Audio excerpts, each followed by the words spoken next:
Hey guys, Kyle here. I want to talk about three topics here. My thoughts on Fandango. Two, Jay Briscoe being the new Ring of Honor World Champion. And then thirdly, TNA's gut check. Get my thoughts on that. So first off is Fandango. Right when they did the whole video packages of Fandango leading up to his debut, immediately right away I said, Disco Inferno / Johnny Nitro gimmick mixed together in one. I still stand by that statement. However, since Fandango has officially made his debut at WrestleMania, and we got to know, the superstar, the character, Fandango for me has become one of the few characters on the Raw brand that I enjoy watching and find entertaining. I think Fandango is absolutely hilarious to me. I'm trying to think, like last Monday on Raw, and he's like, "You can all go Fandango yourselves." I laughed, and I really found him hilarious this past Friday night on SmackDown. Him opening up the show with Lillian Garcia, and he's like, "Lillian, have you ever dipped before? Have you ever fandangoed?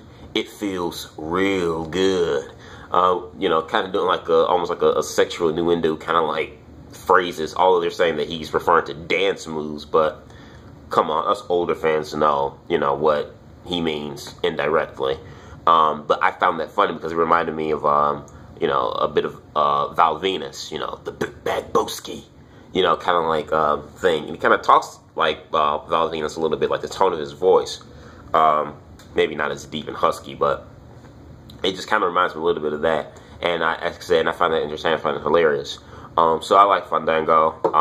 A lot of people, in their opinions, think that his character or gimmick may fizzle out, at least by SummerSlam. I could see that. I could see the character fizzle. Because, I mean, you look at WWE's last, music / kind of like dance character. Look how far that went.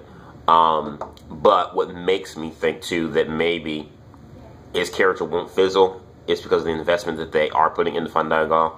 Because, if you compare him to Brodus Clay got a big, push, but I would say not to the extent of Fandango. So I'm definitely looking forward to seeing what WWE or what they have in store for Fandango. Also, too, Summer Rae.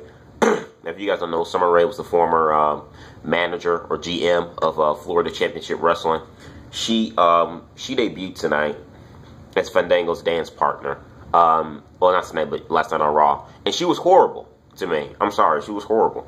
I don't know, maybe WWE are trying to like save money or something. By them saving money, they instead of paying for professional dancers, on a weekly basis to come up with Fandango, they just bring in Summer Rae, and it's like, really?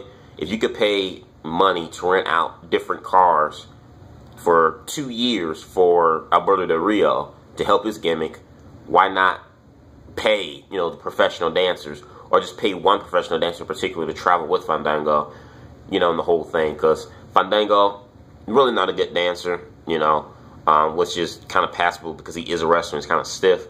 But when you have his vignette, his partner be just as half as bad, if not worse, than what he is at dancing, it kind of hurts the whole, gimmick thing, salsa Latino gimmick thing that they're trying to go on with there. So, yeah. If they wanted Carly Rae to debut that bad, they could have had to debut as like an assistant to a general manager or something, rather than, anyway. So that's my thoughts on that. Second topic I'm going to talk about. I know a lot of people don't follow or watch Ring of Honor. That's why I wanted to say this on a separate video, but in fear of low views, because like I said, a lot of people don't follow or watch the product. I decided just to throw it in this one here.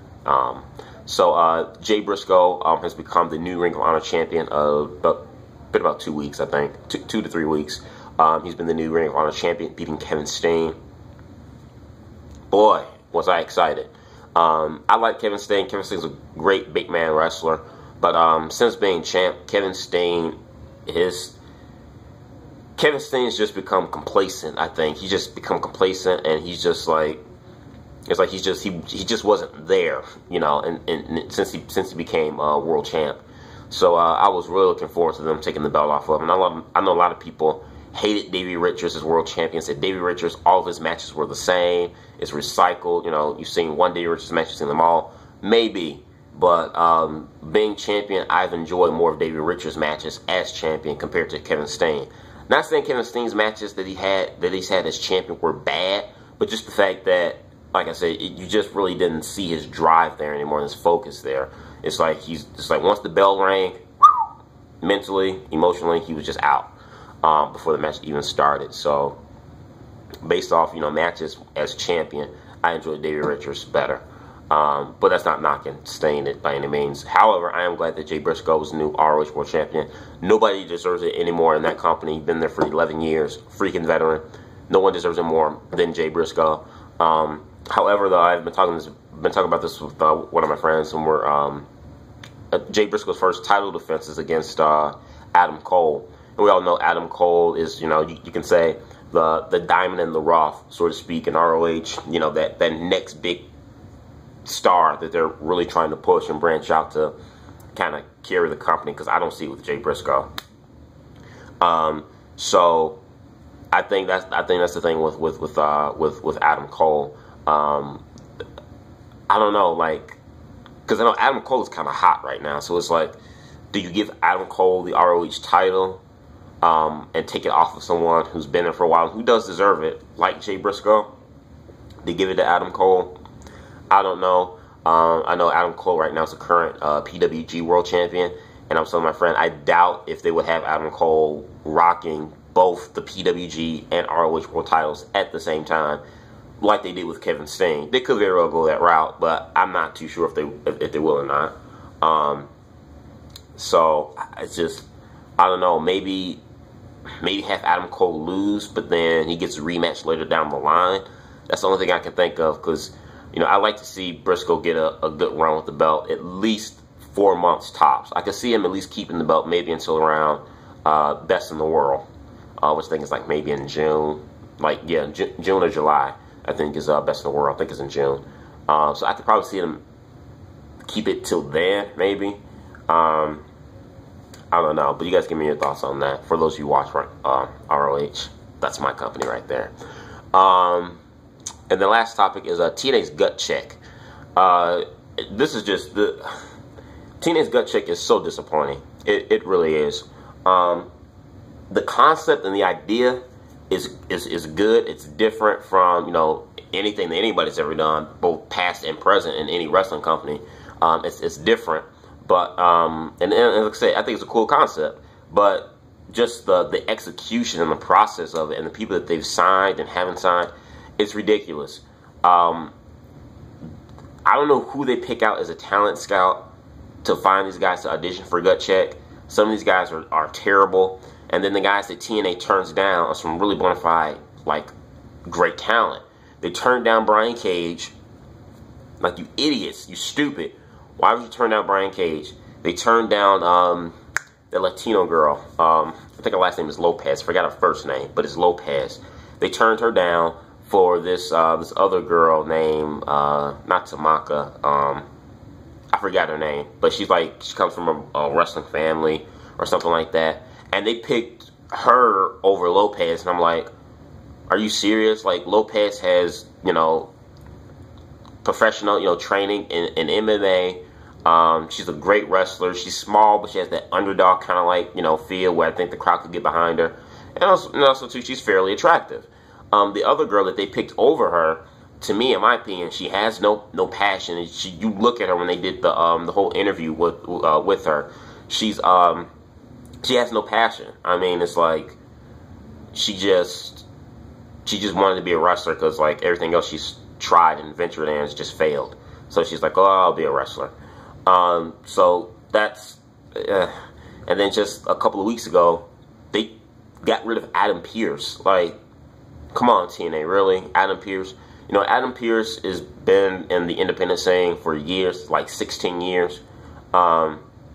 Great mic skill, a good wrestler for a man his size. You know, he's booked. He wasn't in Ring of Honor. He has history with Ring of Honor. He had been a booker for ROH for a couple of years. He former NWA World Heavyweight Champion. You know, he's really improved. And even though he's 35 and you can say, you know, he's over that hump, he can still go and he's still good. And for them to like cut him, it's frivolous. And then they had the guy Magno. Like of all people they got from Chikara, they get Magno. Really? They get Magno and then they tell him no, which is good because Magno was crap in that opening trial match that he had against Adam Pearce. But you have a gut check and then you eliminate 2 people. So it's like, what's the purpose of you having the gut check if 1, you're not getting any good people, and then 2, you eliminate 1, and then you end up eliminating the second person. It's like, what's the point here? You just wasted us, our fans' time, because you're not signing either superstar. But like I said, I'm glad they didn't sign Magno, though, because he just sucks. But, I mean, for me, TNA has just put a bitter taste in my mouth with the whole gut check thing. Because they had Brian Cage, the girl Lopez, and now Adam Pearce on top of that. 3 potential stars that TNA could have added to their roster, that they could have done something with. 3 great talents, and they just picked them over on the wrong. They picked the wrong person over them, or they just tell the other person no, we're not interested. Like really, I love to know who's the guy that finds the talent first of all to audition for gut check. And who's the guy that gives the final okay to, okay, yeah, let's sign this guy, let's sign that guy. I think it's Bruce Pritchard. If it's Bruce Pritchard, because he is in charge of talent relations, if Bruce Pritchard is the one behind the whole, you know, signing on different talents and then also part of scouting them out for gut check, he needs to reevaluate the way he does things and how he signs talent, or maybe have somebody else help him in talent relations, scouting out talent and signing on talent, because TNA at this gut check thing, they're missing the boat on a lot of talent that's coming in there, and talent that could be there and audition for the tryout of gut check. So you guys give me your thoughts on these 3 topics in the comment box below. Subscribe. Peace.